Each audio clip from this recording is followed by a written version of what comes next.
Olá, sejam bem-vindos a mais um episódio do Papo de Paddock. E hoje meu convidado mais que especial tem quase 30 anos de carreira e tem muita história para contar. Átila Abreu, muito obrigado, Tudo viu? bom?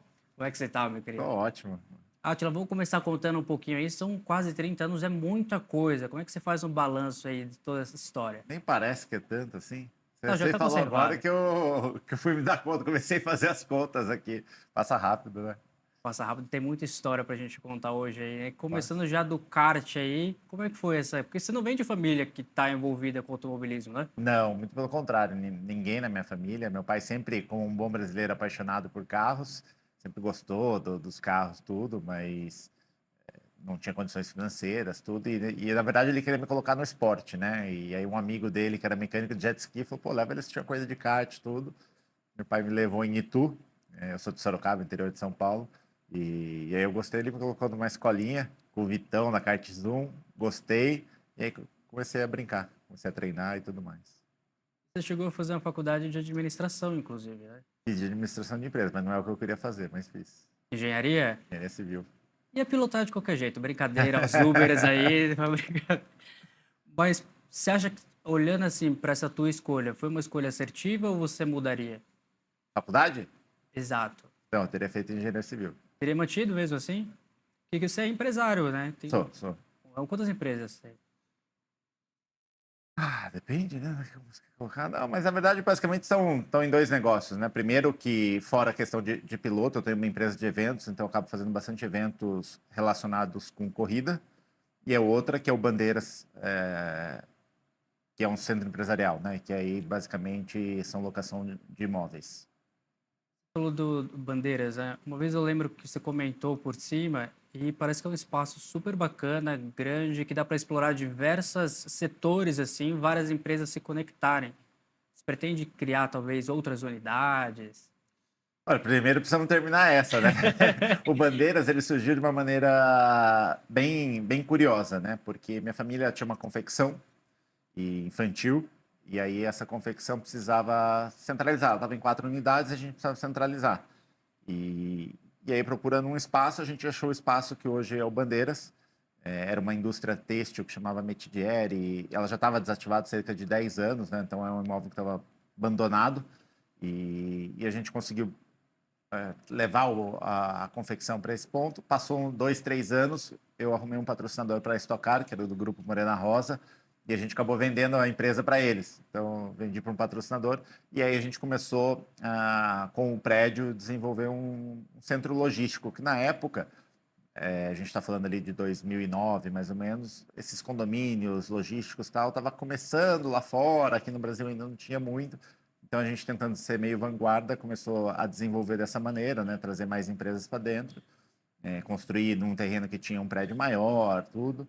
E logo depois a gente começou a perceber uma mudança no mercado também, né, nesses últimos 4, 5 anos, e aí a gente mudou um pouquinho a estratégia de como funciona o Bandeiras, criando subdivisões, tudo, trazendo mais empresas, criando um ecossistema. E aí hoje o Bandeiras está num momento muito legal, a gente criou coworking lá dentro, criou espaço Bacana. de eventos, tem mais de 15 salas de reuniões, tudo isso em Sorocaba, né?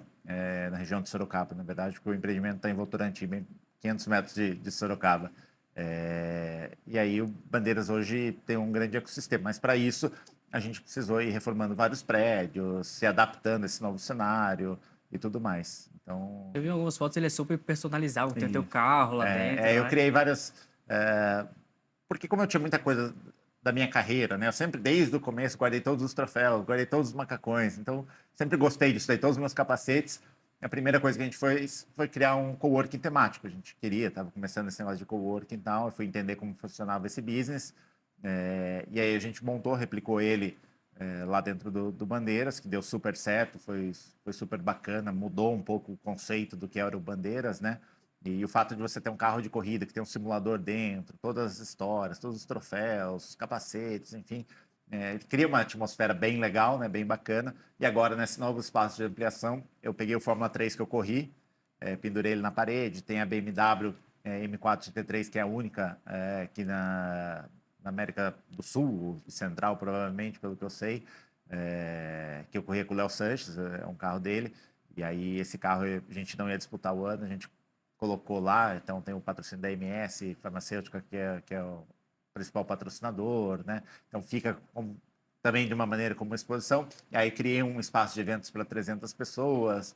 Então, junto com isso, veio uma padaria, uma lanchonete, tem um restaurante. Então, tem várias empresas que vão entrando dentro do sistema, porque acaba circulando bastante gente. Hoje, Bandeiras circula cerca de 1.500 pessoas por dia, né? Então, já tem um movimento bem legal lá dentro. Quase uma cidade, tem de tudo ali, né? Você precisa começar, né? Porque as pessoas hoje em dia querem facilidade. Então, quanto mais próximo você ter as coisas que você utiliza, serviços no seu dia a dia, melhor fica para a comodidade e qualidade de vida das pessoas. E aí, pensando nisso, eu peguei um galpão que é um projeto que eu sempre tive, porque eu tenho carro de drift, eu tenho carro de volta rápida, eu precisava ter uma oficina minha, e aí eu montei essa oficina com espaço de eventos, com simuladores também, mais um espaço para estar ativando com os patrocinadores.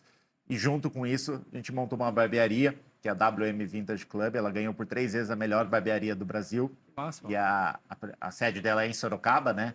Eu conheço o William, um cara fenomenal, com uma história de vida muito bacana.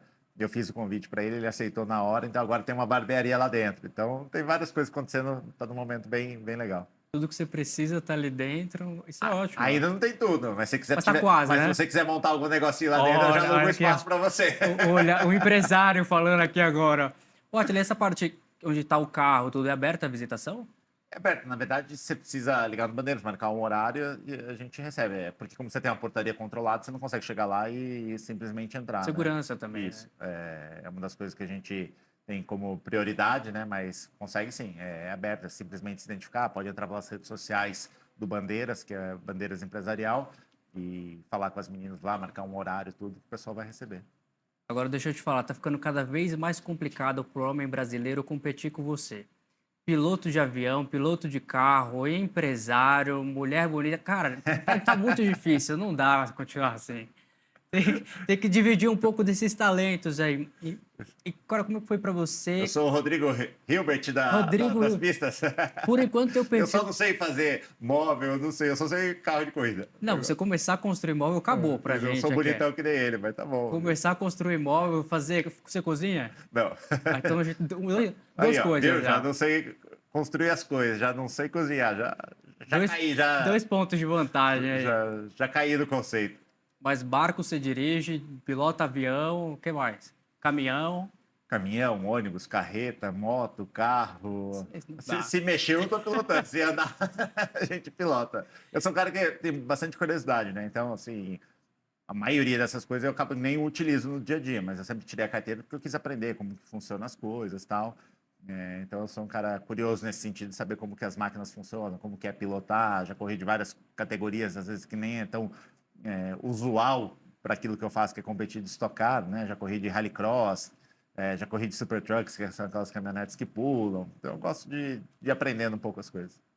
E como é que começou esse seu interesse em pilotar, por exemplo, avião? Que não é uma coisa normal, assim, habitual, um hobby, assim, vou pilotar avião. Então, um avião, ele surgiu da seguinte maneira. Às vezes, de vez em quando eu viajava com um conhecido e tal, e sempre que tinha oportunidade eu falava, deixa eu ir do lado, se o cara tem avião, ou, enfim, se era um avião de menor porte. E eu ia querendo aprender, né? Ia perguntando como que funciona, deixa eu experimentar e tal, não sei o quê. Então, tive essa curiosidade, mas o que mais me despertou de estudar, tirar a carteira, foi porque muito do que a gente utiliza dentro do automobilismo vem da aviação. Então você pega assim, os conectores, parte elétrica, redundância, tem muita coisa que tem a ver com aviação, né? Aviação é o meio de transporte mais seguro que existe. Então muita coisa do automobilismo copia de lá. Questão de aerodinâmica, então quando você fala assim, o que faz um avião voar? É o formato da asa. O que faz um carro prender no chão? É o formato da asa virada de ponta cabeça. Resumindo, basicamente, né? Então foi mais por esse intuito do que falar assim, quero pilotar um avião. E aí depois que eu tirei, que eu comecei a voar, eu gostei e aí comecei a me aventurar um pouquinho mais. Hoje você pilota com mais ou menos que frequência? Basicamente eu vou assim para eventos que eu tenho os patrocinadores, para as corridas, né? Mas eu estou cerca de 1.100 horas que eu já voei. É bastante, né? Para uma pessoa que não vive disso, que não, entendeu? Assim, que não tem como profissão pilotar, eu acho que é bastante. Assim, de todo mundo que eu converso, eu acho que eu voo bastante, assim, tem bastante horas de voo. Mas se você pegar com um piloto profissional de linha aérea ou que faz isso, aí esses caras devem ter 10 mil, 8 mil. Então, tô no meio do caminho. Ângelo, agora voltando um pouquinho para o automobilismo, você chegou a correr fora há um tempo, né? Como é que foi esse processo? Olha, eu fui correr de kart primeiro, começou quando eu fiz 14 anos, eu sempre fui muito grande, né? Então, assim, eu fiz tratamento para parar de crescer, tudo, então eu sempre tinha que ficar pulando de categoria. Então, quando eu fiz 14 anos, era meu último ano no kart e, assim, que eu conseguiria ser competitivo. Aí eu disputei o europeu e o mundial, eu fiquei em terceiro lugar no europeu, contra mais de 130 pilotos, então foi um resultado muito bom e me abriu portas para começar a minha carreira de Fórmula. Eu já tinha categorias nessa época, com 15 anos você poderia estrear, aí eu fui correr de Fórmula BMW alemã. Eu fiz um teste, consegui o apoio da BMW naquela época e aí comecei a disputar. Então, com 15 anos, eu fui morar sozinho na Alemanha, tudo. E aí eu fui o melhor estreante, depois eu fui o vice-campeão. No segundo ano, que o Vettel foi campeão, eu fui vice, né? Isso me rendeu um teste para Mercedes, que eu não tinha condições de continuar financeiramente. E aí eu fiz o teste com mais 17 pilotos, uma galera lá, e eu fui selecionado junto com o Lewis Hamilton e com o Paul de Resta.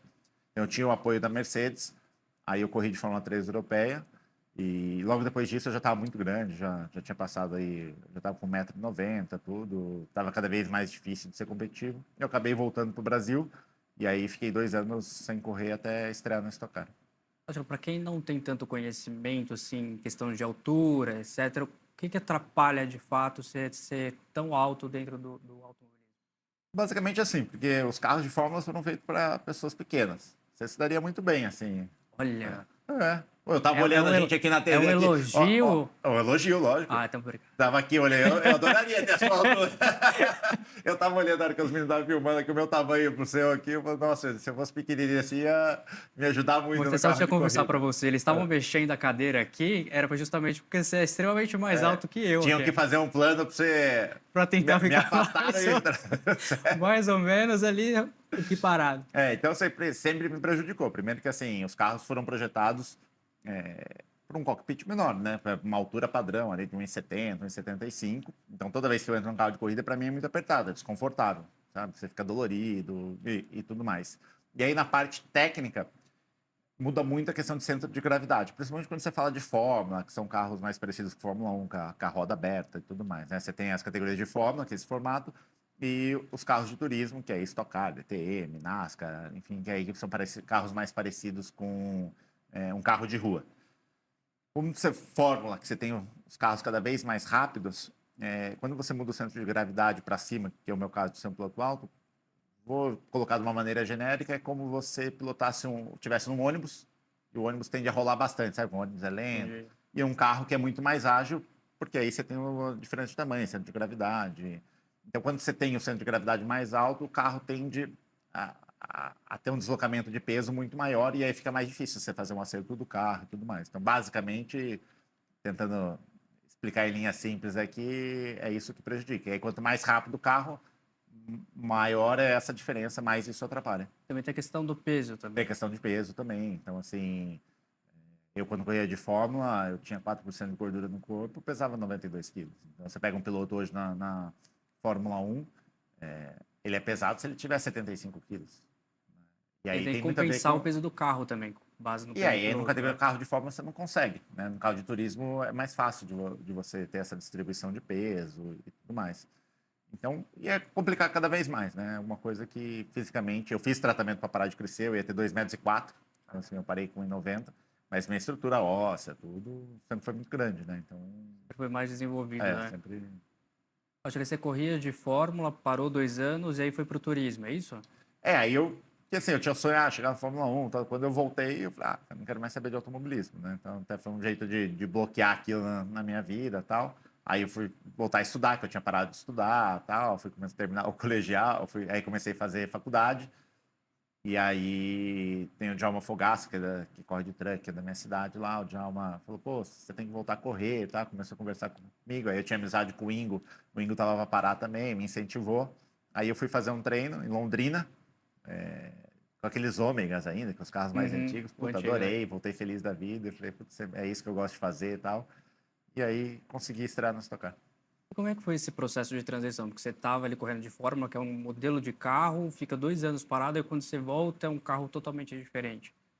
Eu acho que nesse ponto até me ajudou, porque como eu fiquei 2 anos parado, você meio que perde aquele fino do que você está acostumado a fazer, né? E tem uma diferença muito grande dos carros de Fórmula, porque você vê a roda, sensação de velocidade, você tem um ar batendo no capacete, então é um estilo de pilotagem. Quando você vai para o carro de turismo, geralmente os pilotos estranham muito. O que mais estranha é que você não vê a roda, né? Então é uma das coisas que mais incomoda os pilotos. E aí, como eu fiquei 2 anos parado, para mim a adaptação foi muito fácil, né? Tive muita facilidade, assim, já no começo, conseguir ser competitivo, porque não tinha mais aquele vício dos carros de Fórmula.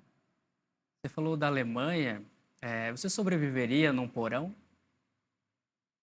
Um porão? Num porão? Me contaram essa informação por alto aí, não vou revelar minha fonte. Ah, um porão?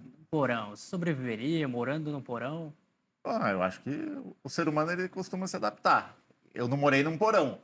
Eu morava no, como que fala? Sótão? Sótão, que é em cima, né? Uhum. Morava no sótão da oficina, numa cidade de 2.500 habitantes. Com um povo alemão super hospitaleiro, né? Onde fica na Alemanha? Ficava perto de Bitburg, é perto com a divisa de Luxemburgo. Então, Era, e lasanha, assim, você comeria lasanha jamais, nesses... jamais. Assim, informação privilegiada que Tem você algumas coisas para comer, eu sou muito chato. não come nada. E me contaram assim, não vou revelar minha fonte, tá? Não vou... Você sendo do Band Esporte, eu até imagino que seja a sua fonte, mas Você comprou um não blazer... me conte, não me Eu não conte. vou contar, jamais. Você comprou um blazer tem 8 meses aí, até hoje não foi buscar. É Pô, mais, já faz mais que tem isso. mais. Isso está sendo uma indireta para me buscar. Não, jamais. Minha fonte me contou isso aí. Aí eu falei, É, pô, preciso perguntar pra ele porque ele não vai buscar o blazer. eu não fui buscar. Porque toda vez que eu marco, eu tenho que vir de outra cidade e o cara sempre nunca pode. O cara, a E estrela vai nunca pode. rolando, vai Ah, rolando. daí nunca fui buscar. Ótimo, agora, como é que foi esse... Eu nunca precisei também. Talvez na hora que eu precisar de usar o Aí não blazer, precisou, daí eu aí vou não tem o buscar. blazer. Eu não arrumei ainda um evento. Se tiver um evento bom pra gente ir, eu vou buscar. Vamos, a gente vai, mas vai precisar do blazer, e aí? Daí eu busco. Mas tá onde que você tá? Tá aqui em São Paulo, Aí não? São Paulo. Aí você já tá aí, ó, tranquilo. É, mas é do outro lado. São Paulo. Pô, falando um pouquinho agora da Stock Car, esse processo aí, você já tá o quê? 8 anos na Stock? Mais, muito mais. Já tem mais ou menos, 14, 15? já tem tudo isso? Átila, olhando para esses anos aí, 14, 15 anos de Stock Car, como que você avalia todo esse seu processo ao longo desses anos? Ah, assim, tem sido muito legal, porque a Stock Car hoje é a principal categoria do automobilismo brasileiro. Quando você teve a chegada de Rubens Barrichello, Felipe Massa, Tony Canaan, você tem o Zonta, que já dá um pouco mais de tempo. Grandes pilotos brasileiros que correram de Fórmula 1 e estão vindo para o Brasil. A categoria se profissionalizou muito, e se trouxe diversas oportunidades, né, de investimento, patrocinadores, a relevância da categoria. Então, eu acho que eu vivi um período muito legal da Stock Car, que hoje você consegue viver do automobilismo, consegue ser profissional disso daí, né, coisas que talvez mais antigamente era um pouco mais difícil. Você tem exposição em TV, com a Band, com outros canais fechados, streaming, então a categoria ficou muito relevante. Eu faço muitos eventos, como eu mencionei, né, tem prazo de eventos, então acaba que eu estou sempre em contato com os patrocinadores, tudo. Então tem sido uma jornada bem interessante. Você é o cara que pretende ser piloto aí até o corpo aguentar, ou você já tem um olhar de, tipo, daqui, sei lá, 10 anos eu paro e vou focar, sei lá, nas empresas, por exemplo?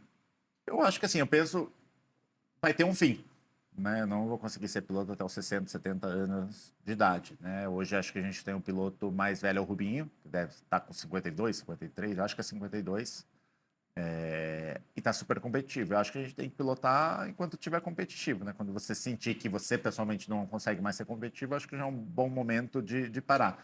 Então, pensando nisso também, eu vislumbro que todo esportista deveria ter um plano B, né? Porque o dia que você encerrar, o automobilismo te permite até os 50 anos, vamos usar o próprio Rubinho. Outros esportes como futebol, a 38, o cara já está no fim do ciclo, né? O que fazer pós essa fase, né? Então, a questão de ter outros negócios, acho que também está muito ligado a isso. No dia que eu parar, eu tenho outra atividade para estar exercendo, né? Mas como a gente corre 12 finais de semana, eu acho que dá para intercalar muito bem, né? Eu até corro de outras categorias, de Porsche Cup com o Léo, tudo. Tem alguns outros finais de semana que eu estou em pista, mas me permite, durante a semana, estar fazendo outras atividades. Então, um pouquinho da maneira que eu penso. Mas eu pretendo correr enquanto eu for competitivo. Quando for, vai É, embora. enquanto for competitivo. Você falou das outras categorias que você corre, eu queria entender um pouquinho como é que é teu processo, tanto emocional quanto físico, para manter o corpo em dia para todos esses finais de semana. Olha, a questão de físico, os carros de turismo têm na sua característica principalmente o calor. E principalmente o Stock Car, mais do que o Porsche e tal. Mas o que mais pega nos carros de turismo é o calor. Pra você ter ideia, o Stock Car chega a 65 graus dentro, né? Então, assim, o desgaste numa corrida como a gente teve de rua em BH, que tava calor, é tudo muro próximo, você perde aí 4, 5 quilos fácil numa corrida de suor, de transpirar, né? Então, a questão é como você treina, né? Se preparar, se condicionar para essas situações adversas, né? Então, eu gosto, assim, muito de pedalar. Quem me segue nas redes sociais vai ver que eu sempre estou pedalando, às vezes faço treinos mais longos, às vezes eu intercalo com alguns desafios no meio do caminho. Esse ano aqui, por exemplo, eu tenho uns amigos no Instagram lá criando um desafio de fazer uma rota que saía de Campinas, ia até Minas e voltava para Campinas, direto quem faz no menor tempo, né? 215 quilômetros, com 6.200 de altimetria, que é muita coisa para bicicleta, tudo de terra. Aí eu chamei um amigo, falei, vamos, vamos. Então, aí você passa, eu fiz em 14 horas e 40, diretão. Então você se condiciona a uma situação muito adversa, né? E aí você aprende a sofrer. Porque quando você está numa distância, você faz uma prova de 14 horas, 15 horas fazendo exercício físico, você tem que se alimentar bem, se hidratar bem, vencer mentalmente os desafios que você encontra, porque são várias as vezes que você quer desistir. Você fala, o que eu estou fazendo aqui? Entendeu? A primeira hora você fala, não, eu vou pelo objetivo, por isso. A segunda hora, beleza. A terceira, a quinta, você fala assim, eu fiquei maluco. Por que eu aceitei esse desafio? Por que eu... Né? E o que vale? Não, vale o desafio pessoal. Não tem um prêmio, dinheiro, não tem nada. É o orgulho de falar assim, eu terminei esse desafio, né? Mas, por outro lado, me condiciona a estar numa situação de estresse, de desconforto, e dessa maneira eu consigo me preparar para as corridas. Porque quando você está na corrida, o calor começa a te incomodar, você tem um outro adversário te pressionando, você não pode errar. Então, quanto mais você treina numa situação desconfortável, mais fácil é durante a corrida de você lidar com essas situações. Então, basicamente, o que eu faço é um treino físico. A maioria das que eu faço está relacionado com bike. De vez em quando intercala com uma corrida, tal, porque é um outro estímulo. E aí, academia, né? Basicamente, essa parte também precisa aguentar pescoço, braço, core, outras situações que você tem desgaste dentro de uma corrida. Você falou da questão da altura lá no começo, a questão da altura também interfere nessa sua preparação física? De alguma forma, não? Ah, tudo interfere, né? Assim, a questão de você ser grande numa bike, você fica numa situação mais confortável. Na academia, nem tanto, mas você fala assim, vou correr a pé, é um impacto maior que você tem. Então, tudo gera um pouco, até por isso que eu prefiro um pouco mais de bike, porque bike o impacto é menor. Mas como eu não estou competindo profissionalmente disso, acho que não prejudica tanto, né?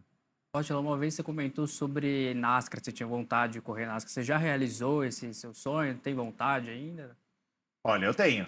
Eu não me mexi, na verdade, para realizar ele, né? Mas eu tenho. Se fosse uma categoria assim que eu tenho vontade de correr, de fato, é a NASCAR. Eu acho muito legal a corrida que eles falam, e o business da NASCAR, né? Como eles. E aí não é só o NASCAR, o americano ele tem muito de como ele cultiva o esporte, né? Em todas as suas categorias, beisebol, basquete, enfim, as outras demais categorias de esporte que tem lá. Toda vez que você vai num evento rock, assim, é um show à parte, né? Então eu gosto muito dessa parte do entretenimento, porque é um business também, né? O jeito que eles fazem, tem a parte da competição, sim, mas também do lazer das pessoas que vão lá assistir, acompanhar, torcer pelo seu time. Então, é uma categoria que me chama muita atenção. Tocou num ponto interessante, que é essa questão do business. Você com esse olhar administrativo, empresarial e de atleta, o que você acha que falta para impulsionar o automobilismo aqui no país? Eu acho que falta justamente isso, olhar. Porque quando você olha a Stock Car, principalmente, vou dar a Stock Car porque eu acho que é a maior categoria, então os pilotos de maior renome e tudo mais, ela já está no seu auge no sentido de competitividade. Você vai ter um carro novo que vai lançar agora em 2025, mas assim, as equipes são muito profissionais, o nível dos pilotos é muito bom. Você tem um promotor de evento que faz um evento muito legal. Então, assim, tipo de competição, o jeito que ela se desenrola, você tem diversos vencedores, sabe? É uma corrida legal de assistir, tem vários pegas e tudo mais. Então, o que eu acho que dá para a gente explorar muito mais é essa parte, a parte de ativação do show, né? Aí você levar uma experiência para quem for assistir ao autódromo, um festival de música, um festival de comida, você fazer uma rodada de negócios, de feirão de automóvel, que é isso daí, sabe? Para que a pessoa que vá lá não simplesmente veja a corrida, mas tenha um dia inteiro Tem a experiência, de de fato, né? interações, de experiências, né? Então, que seja um programa para todo mundo. E aí você tem a corrida, que é o grande charme do evento. Porque financeiramente é difícil você explorar muito mais. Ah, quanto que uma equipe pode ganhar? Quanto que um piloto pode ganhar? Eu acho que a gente já está num lugar que você pode, assim, as coisas ficaram mais caras, então você vai aumentar o budget, mas não, de fato, um retorno financeiro. E onde todo mundo poderia ganhar muito mais seria nessa outra parte, que aí você faz produtos de merchandising. Quando você vai na NASCAR, cada piloto leva a sua carreta com as suas camisetas, seus bonés, eles ativam de outra maneira, né? Que eu acho que a gente poderia ir para esse caminho e aí gerar uma receita financeira maior para todo mundo e uma melhor experiência para todo mundo que vá dentro do evento. Teve a corrida recente agora em BH, e trazendo um pouquinho para isso que a gente está falando sobre uma outra fonte, um outro olhar para esse business. Você acha que é esse o pontapé? Tem que seguir essa linha de como foi lá? Eu acho. E assim, eu criei uma expectativa muito grande na corrida de BH, porque foi o primeiro formato que foi um outro promotor. Não foi a própria, a gente chama Vicar, né, que é a promotora da Stock Car, que organizou o evento. Foi uma empresa de Minas, capitaneada pelo Sérgio Sete Câmara, que fez um trabalho incrível, né? Pai do Serginho, que corre de Fórmula E. Comprou uma briga lá gigantesca, que foi um negócio muito difícil. Não queria estar na pele dele, não. Então tem que tirar o chapéu aí para o que ele e o time dele fizeram, colocando de pé essa prova. Que teve mais dificuldades, acho que, do que eles imaginavam. Então não conseguiram colocar tudo em prática. Mas a filosofia dele é muito da que eu compartilho, por isso até a minha expectativa. Tinha roda gigante, tinha kart indoor, você fez evento na esplanada, né? Teve show de música, você teve ali gente comercializando os brindes, camarotes. Então foi uma grande experiência. Sem dúvida, acho que foi a corrida mais legal que a gente teve nos últimos anos na Stock Car. Lembrando que você está numa capital com trânsito fechado, tem todos os problemas de você correr na rua, né? Mas a ideia, a filosofia, acho que é essa daí que é o que dá um grande charme. Quando você olha Mônaco, as 24 horas de Le Mans, e você vê o que é a corrida, aí você começa a ter ideia de que caminho a gente deveria seguir. Trazendo um pouquinho sobre isso de corrida de rua, eu sei que você gosta bastante. Você acha que falta mais corridas de rua no calendário? Falta pelo fato de a gente não ter autódromos no Brasil inteiro. A gente tem uma concentração muito grande de autódromos no sul do país. Santa Catarina você não tem um sendo construído agora em Chapecó, que acho que a gente deve correr lá talvez ano que vem, se ficar pronto. Você tem uma concentração de alguns autódromos legais aqui no estado de São Paulo. E depois disso a gente acaba tendo uma carência, né? Você tem no Paraná, você tinha Curitiba que deixou de ter, agora você tem Londrina, tem Cascavel é um autódromo bem legal. E depois tem um outro espalhado, Goiânia, o de Brasília, que a reforma não acontece nunca, né? Já faz 4 anos que está para Vai acabar pro, e não né? acaba. Aí você tem esse de rua agora de BH, que veio suprir uma necessidade que a gente tinha de estar num grande centro como Minas Gerais, que é um dos grandes estados do Brasil. Então você movimenta uma outra economia. Você tem um autódromo agora sendo construído em Cuiabá, né? Que deve também em breve ficar pronto e a gente correr lá. Você tem um em Brotas, que é mais um condomínio, mas é possível ter provas lá. E depois a gente não tem nenhum para o Nordeste. Então, como que a gente explora essa região, né? Pô, se a gente tivesse uma corrida no Nordeste, seria excelente, né? A visibilidade, a carência que aquela região tem de você levar mais eventos, é um grande mercado que a Stock Car não está explorando. E aí, como você não tem os autódromos, a melhor maneira de você fazer viabilizar isso são circuitos de rua. E o circuito de rua ele tem uma peculiaridade muito legal, que você gera muita comparação na mente das pessoas. Pô, eu passo de carro aqui a 60 por hora, os caras vão passar 230, 240. Então cria um charme, uma atmosfera legal. Curiosidade Porque também, você né? está correndo onde está todo mundo passando. Você gera o transtorno de fechar trânsito e tudo mais. Mas durante alguns dias no ano, né? Então acho que o que gera de economia Então, quando você fala assim, ah, vamos fazer uma corrida de rua, você tem o estresse de fechar o trânsito, de montar a pista, gera um transtorno ali de um período, mas aí você fala assim, ah, quantas pessoas vão para aquele estado? Então, você tem todas as passagens aéreas, hotéis, restaurantes. Você movimenta aí facilmente mais de 100 milhões de reais na economia, numa prova de estocar, né? Então, você gera mais empregos, mais receitas para o município, e eu tenho certeza que isso se paga. Então, tomara que esse seja um formato que outras capitais adotem também, que aí a gente vai suprir a falta de autódromos. Você falou do Nordeste, eu acho muito particular isso, porque eu vejo que ali é uma região que adoraria ter um evento dessa proporção lá. Muitos querem estar em vários outros pontos ali, se deslocam ali para locais mais perto para tentar assistir. E você acha que estando lá, a movimentação, tanto da população, a adesão ao evento, seria de fato concretizada? Sem dúvida nenhuma. Olha, eu tive uma experiência agora na corrida de BH muito legal. Uma conhecida, na verdade, virou minha conhecida lá por um intermédio de um amigo. Ela morava na região da Pampulha e ela era contra a corrida, né? Tinha associação, porque atrapalhava o trânsito e tal. E ela me contou, ela falou, ah, eu era uma pessoa que era contra. E aí, através desse amigo e tal, levou ela no nosso camarote que a gente fez lá e tal. E ela foi no sábado e no domingo e falou, nossa, eu me arrependo tal, porque eu não sabia que era isso, é demais a corrida. Então muda a mentalidade das pessoas. Eu falei, pô, se eu soubesse que era isso, se eu tivesse vivido essa experiência antes, eu não teria sido contra, né? Então mostra o que é estocar, né? A emoção que traz, é um evento que você pode levar seu filho, sua família, fazer negócios, que é o que todo mundo quer. Então tem um ambiente muito próspero às corridas. Então, levar para o Nordeste seria muito legal. O que a gente tem de entrave, infelizmente, é questão política, né? É a briga política. A gente viu isso em BH lá acontecendo de uma maneira. Os que querem, os que não querem, você fica numa briga que, no fim, não é benéfico para ninguém. Que você não consegue fazer o evento da melhor maneira como você gostaria. Você não gera a melhor experiência. Às vezes, isso desestimula que mais pessoas queiram organizar e tudo mais. Então, felizmente, a gente deveria. É, infelizmente, a gente tem essa mentalidade, como sociedade. A gente deveria mudar porque é bom para todo mundo. Você pode ter um pouquinho de cada coisa, de cada esporte. E isso não é só automobilismo, porque eu venci isso. Isso em qualquer experiência, né? Então, a gente teve uma Olimpíadas agora, acontecendo em Paris, onde a gente viu que a maioria das arenas foram montadas em locais públicos, né? Do lado da Torre Eiffel e tudo mais. Então, são experiências interessantes. E a pessoa tem um cartão postal, ah, vou jogar aqui meu evento e tem a Torre Eiffel de fundo, de cartão postal. É Sensacional, né? sensacional, né? Então, porque, infelizmente, a gente não consegue deixar o legado. A gente teve o Autódromo do Rio de Janeiro, que foi destruído, Jacarepaguá. Primeiro uma fase, depois, por completo, para as Olimpíadas, criou-se um parque olímpico, né? Que você teve ali dentro daquele terreno que era imenso, diversas modalidades. Que eu até ficaria feliz de falar, pô, tudo bem, destruir um autódromo, mas você criou aqui a cultura para a prática de mais 10 esportes, de outras modalidades. Beleza, legal, né? Você vai estar, o Brasil se desenvolvendo o esporte em outras modalidades. Se você for no Parque Olímpico hoje, está tudo sucateado, não tem nada. Abandonado, né?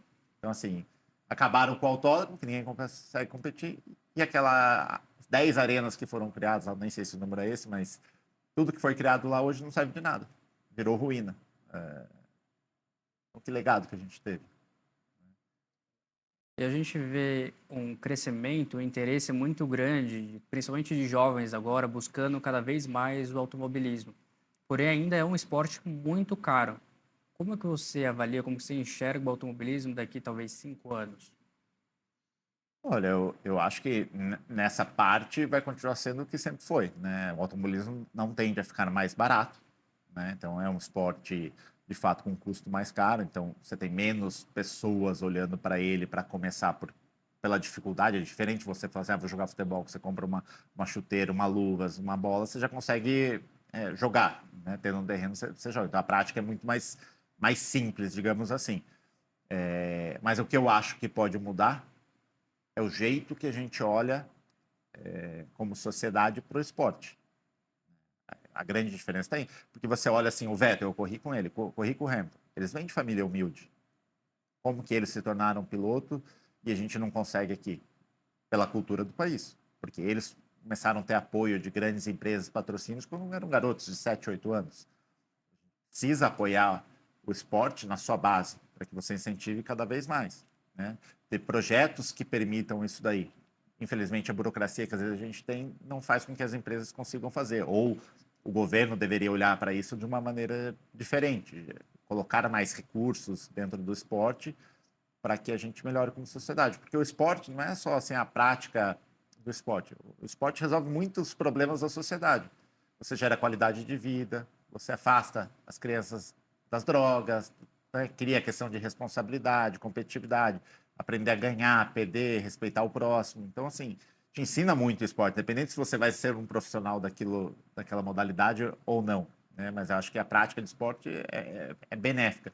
Então, se a gente tivesse mais apoio nas categorias de base, com certeza a gente teria um futuro diferente. Porque o mundo hoje não é mais aquela só o talento, como a gente teve.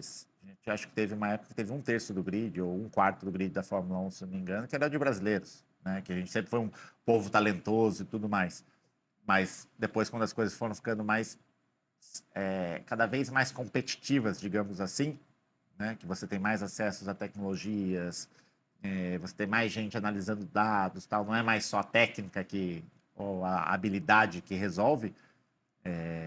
A gente foi perdendo espaço, porque a gente não é organizado como um país para melhorar nossos profissionais, né? Isso é em qualquer categoria. Você correu um tempo fora e hoje corre em casa, né? Como é que é essa sensação de estar em casa, assim, poder, sei lá, final de corrida, fim de semana, voltar de fato para sua casa? É muito legal, porque eu acho que isso é uma das coisas muito legais da Stock Car, porque você corre, você está convivendo no dia a dia com seus amigos, porque quando você viaja assim, corro no exterior, você fica muito distante das pessoas, né? Então, assim, você corre, aí você volta, ou você nem volta para o Brasil, as pessoas não conseguem te assistir, te acompanhar. Então fica um negócio um pouco mais afastado. Correndo aqui no Brasil, pô, vários amigos meus vão nas corridas. Você acaba a corrida no domingo você está em casa, na segunda você vai na padaria, o cara quer comentar da corrida porque ele assistiu. Então isso não tem preço, né? É um negócio muito, muito bacana você poder fazer o que você gosta, ver daquilo, e estar correndo perto dos seus familiares, no seu país. Você tem um bom desempenho, volta para casa, faz um churrasquinho com a família. É, e é bom, né? Churrasquinho você come? Como, lógico. Faz? Ó, namoro gaúcho, se o meu cunhado não fizer um churrasco para mim, Tem, aí tem que é, fazer, né? tem que aproveitar. É. E você tá morando aqui em São Paulo, Sorocaba. Eu moro em Sorocaba, moro no interior. E a Renata lá com você.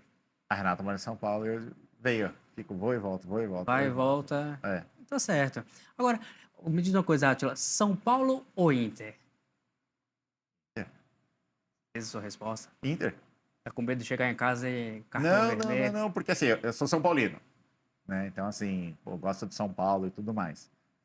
Mas quando o Inter perde, minha vida vira um inferno. Então é muito melhor que o Inter ganhe do que o São Paulo, entendeu? Porque Quando perde, a esquece. gente quando vai ficando mais velho, a gente vai aprendendo que a vida tem que Tá ser aprendendo a mais lidar fácil. ali, né? A gente quer facilidade na vida, né? Quer menos estresse possível. Então, quando o Inter ganha, facilita muito a minha vida.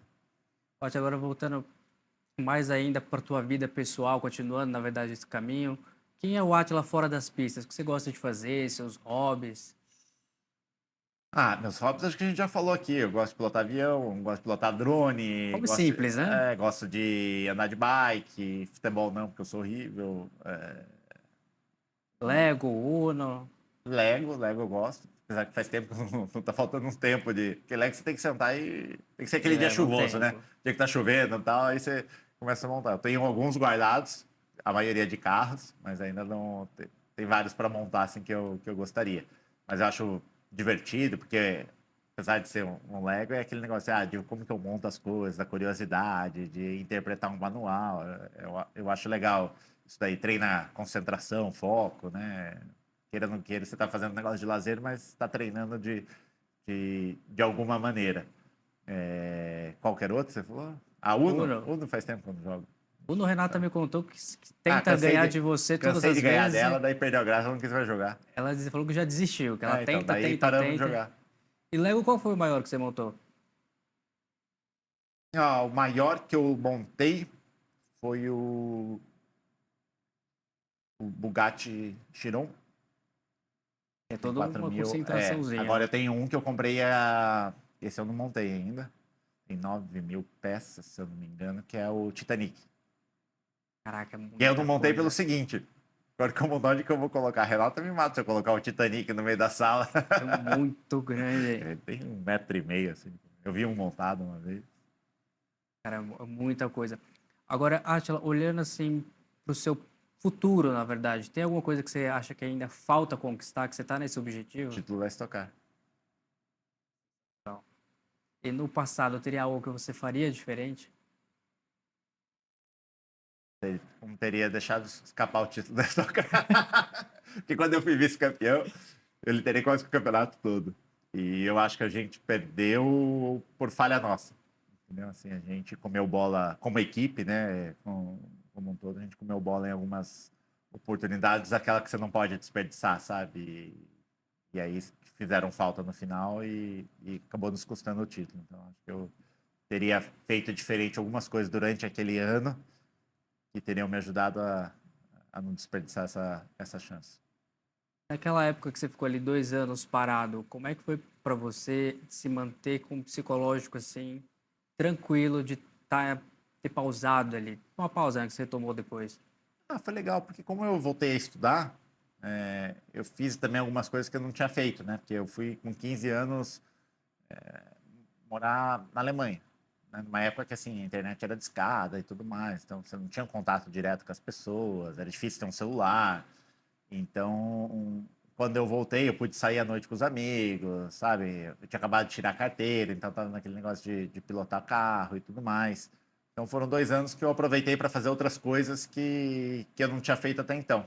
E aí, quando eu voltei a pilotar, eu acho que foi uma transição mais tranquila. Você falou que correu, estou lá no começo, você correu com grandes nomes que hoje estão na Fórmula 1.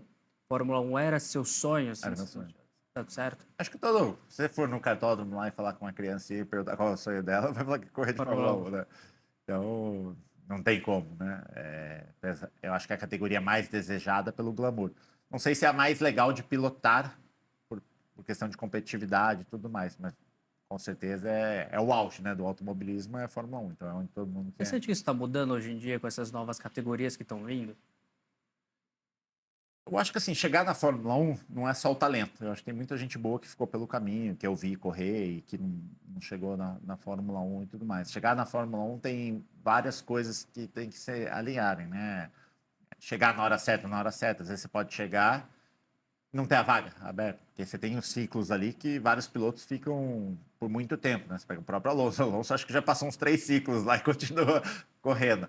Então é uma vaga que não se abre. Então você precisa chegar até a vaga, você está no seu auge para você continuar lá. Fora isso, tem alguns outros pilotos que chegaram por dinheiro ou porque eventualmente o país está num momento muito bom, então tem um apoio muito grande daquele país para que o piloto chegue, tem um representante. Então são vários fatores que acontecem. Aí agora você tem outras categorias, como Fórmula E, você tem os carros de turismo, os protótipos, principalmente a WEC, né, que veio correr aqui no Brasil. Hoje você tem vários ex-pilotos de Fórmula 1, ou pilotos muito bons que não chegaram na Fórmula 1 correndo lá, que tem apoio de fábricas, porque acaba sendo um laboratório de desenvolvimento. Né? Então você tem muitas montadoras que não necessariamente estão na Fórmula 1, mas estão desenvolvendo carros, tecnologias em outras categorias. Então, isso acaba abrindo a oportunidade de você ser profissional do automobilismo em diversas outras áreas ou categorias. Explorar Isso, outras coisas que às vezes as pessoas nem olham, né? correto. E até é um ciclo, né? Porque às vezes o piloto para de correr na Fórmula 1 e vai buscar outra categoria, como eu citei, pilotos que vieram correr na Stock Car, ou pilotos que vão correr no WEC, pilotos que vão correr em outros campeonatos do Japão, Estados Unidos. Então você acaba tendo outras oportunidades, mas essas categorias têm crescido, então às vezes você não chega na Fórmula 1, mas você já entra direto nessa categoria. Átila, a gente está caminhando para o fim e a gente sempre encerra com um bate-bola, aquele jogo de pergunta rápida aqui. Essa perguntas vão ser tranquilas. Preparei aqui com uma pista. Autódromo? Isso, Nürburgring Nordschleife. Um medo.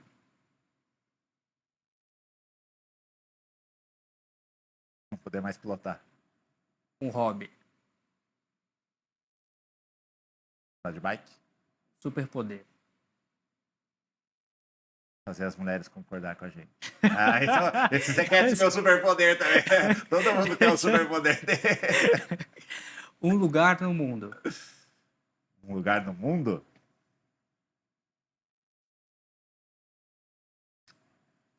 Sim, mano, o mundo tem vários lugares, né? Um lugar no mundo.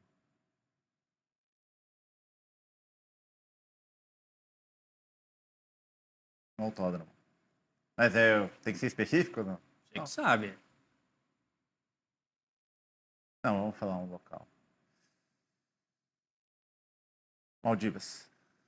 Agora, de quem é o melhor ovo frito? Meu, disparado. Não sei nem que você comparou, mas é meu. Qualquer for comparar. E tira foto, manda pros amigos. Eu sou isso, vai ter que fazer um pra gente, Eu hein? tenho um pro Coral. Coral é um cinegrafista. E aí a gente tem uma competição entre nós que a gente manda. Ele gosta de comer ovo frito de manhã também. Então ele faz o dele, manda foto, eu mando foto. Você vai ter que fazer um pra gente, a gente vai cobrar, Mas o viu? dele é muito fraquinho, coitado. O dele quebra na volta de apresentação. Ele nem chega a alinhar pro grid com os ovos dele lá. Nem mostra, melhor nem mandar foto, né? Dele, Pra não passar que é desse... feinho. Não dá nem não dá nem aquele paladar, assim, Não, come não. com os olhos. Átila, obrigado, viu, pelo seu tempo, ter vindo Valeu. aqui. Obrigadão. Te espero mais vezes. Com certeza. Só fazer o convite. Pode vir sempre que você quiser, as portas estão abertas para você. Daí na próxima você me conta o que é a sua fonte. Não posso contar. A fonte passou horas me contando O informações jornalista não privilegiadas. revela a fonte, né? Jamais. Tá certo. Talvez você sonhe com ela, ou conhece, enfim, não vou contar. Para você que acompanhou o programa até agora, muito obrigado pela audiência, pelo carinho e até o próximo episódio.